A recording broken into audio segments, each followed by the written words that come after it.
Hello everyone, welcome to my channel అండి. ఈరోజు అయితే మేము పొద్దున్నే టిఫిన్కి అయితే ప్రిపేర్ చేస్తున్నామండి. అందు గురించి ముందు రోజునే మేము మధ్యాహ్నం మినపప్పు నానబెట్టేసుకున్నామండి. ఈవినింగ్ అయితే కడిగేసుకొని ఇలాగా రుబ్బుకి మేము రుబ్బేసుకుంటున్నామండి.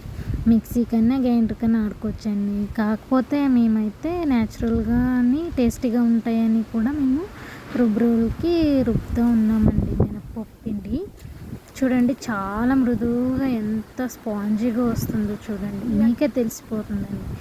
రుబ్బుతూ అలాగే మధ్యాహ్న వాటర్ మనం మిక్స్ చేస్తూ వాటర్ వేసుకుంటూ మనం రుబ్బుతూ ఉండగానే చూడండి ఎంత న్యాచురల్గాని ఎంత వైటీగా క్రీమీగా వస్తుంది పిండి. చాలా బాగుంటుందండి. చాలా అంటే చాలా టేస్టీగా ఉంటాయండి ఇలా రుబ్బుకొని మనం చేసుకున్న ఒక విధానంలో. చూడండి చాలా వైట్గా అండి. అయితే అంతా అయిపోయిందండి, అంటే మెత్తగా బాగా పేస్ట్ కింద వచ్చేసిందండి. ఈ లోపల అయిపోయిందండి. ఇంకొక బౌల్లోకి మనం తీసేసుకోవాలండి, ట్రాన్స్పోర్ట్ చేసుకోవాలి. చూడండి చాలా మెత్తగాని వైట్గాని వచ్చింది పిండి, మినపప్పు పిండి. చూస్తుంటే తెలిసిపోతుందండి మీకు పిండి ఎలా ఉంటుందో మనం రుబ్బుకుంటే అని. అయితే ఫస్ట్ వాయి అయిపోయిందండి, రెండో వాయికి మళ్ళీ రుబ్బుకోవాలండి. మళ్ళీ రుబ్బుతున్నాను చూడండి. మినపప్పు గుళ్ళు అయితే వేసేస్తున్నాను చూడండి. ఇలా అన్నీ సైడ్కి వేసేసుకోవాలండి. సైడ్కి వేసుకొని అలానే రెండో వాయి కూడా అండి కొంచెం నీళ్ళు యాడ్ చేసుకొని మళ్ళీ రుబ్బుకోవాలండి. చూడండి న్యాచురల్గా రుబ్బుతూ ఉంటేనే అదొక ఫీలింగ్ అండి. చూడండి అలా రుబ్బుతూ ఉంటేనే అప్పుడే పిండి చేంజ్ అయిపోతుంది చూడండి. అయితే మినపప్పు గుళ్ళు చాలా బాగా నాని అని అర్థం అండి. చూడండి చాలా బాగా క్రీమీగా అయిపోయింది అప్పుడే. చూడండి రుబ్బుతూ ఉంటే ఇలా స్పాంజీగా క్రీమీగా వచ్చిందంటే మనకి పిండి అయితే చాలా బాగా వచ్చిందని అర్థం. అంటే అలాగే ఇడ్లీలు కూడా మనకు స్పాంజీగా వస్తాయండి, టేస్టీగాను ఉంటాయి, మళ్ళీ స్పాంజీగా మెత్తగా ఉంటాయండి.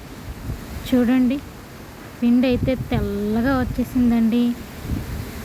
టోటల్ మనం మొత్తం రుబ్బుకున్న తర్వాత చూడండి కలర్ చేంజ్ అయిపోయి చాలా మెత్తగా వచ్చిందండి పిండి. అయితే లాస్ట్ అయిపోయిందండి. చూడండి పిండి మొత్తం 2 ఆయిల్కి ఇంత పిండి వచ్చిందండి.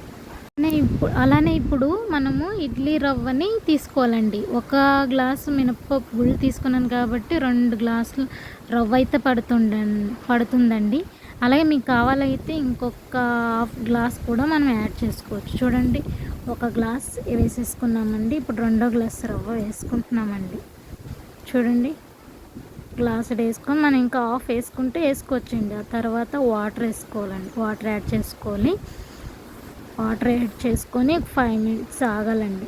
5 మినిట్స్ ఆగి మళ్ళీ మనం ఒకసారి అటు ఇటు కలుపుకొని ఆ వాటర్ అంతా వడగట్టేసుకొని ఆ తర్వాత మళ్ళీ కొంచెం వాటర్ పోసుకొని కొద్దిగా మళ్ళీ అటు ఇటు తిప్పాక మనం ఇలాగా రవ్వని కొంచెం నీళ్ళు పిండుతూ ఆ పిండిలోకి వేసుకోవాలండి. ఇందాకేంటి మినపప్పు పిండి అయితే మనం రుబ్బుకున్నాం కాబట్టి ఆ పిండిలోకి రవ్వ యాడ్ చేసుకోవాలండి. చూడండి ఇలా పిండి మొత్తం ఉన్న రవ్వ మొత్తం అందులోకి వేసేసుకోవాలండి.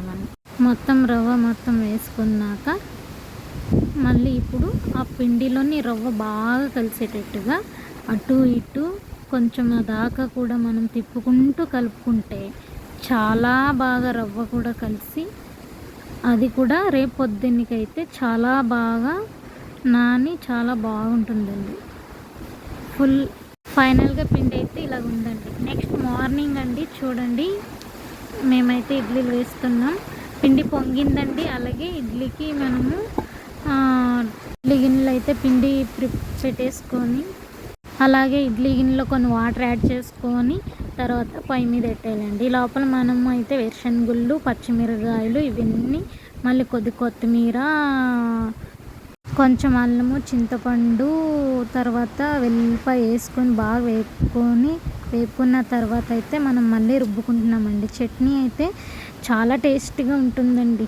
ఇలాగ ఇవన్నీ ఒకటి వేసుకొని మనం బాగా మిక్స్ చేసుకొని మనం రోల్లో మనం రుబ్బుకుంటే చాలా బాగా వచ్చింది. చూడండి ఇదైతే మనకి చాలా టేస్టీగా ఉంటుందండి. ఇడ్లీలు కూడా అయిపోయినాయండి. ఈ లోపల ఇడ్లీలు కూడా ఉడికిపోయినాయండి.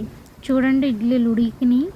ఇంకొక 2 నిమిషాలు అయితే పెట్టేసుకోవాలండి. మళ్ళీ ఇంకొక 2 నిమిషాలకైతే చాలా బాగా ఇడ్లీలు ఉడికిపోతాయండి. చూడండి, 2 నిమిషాల్లో అయిపోయినాయండి. ఇడ్లీలు అయితే చాలా బాగున్నాయి చూడండి.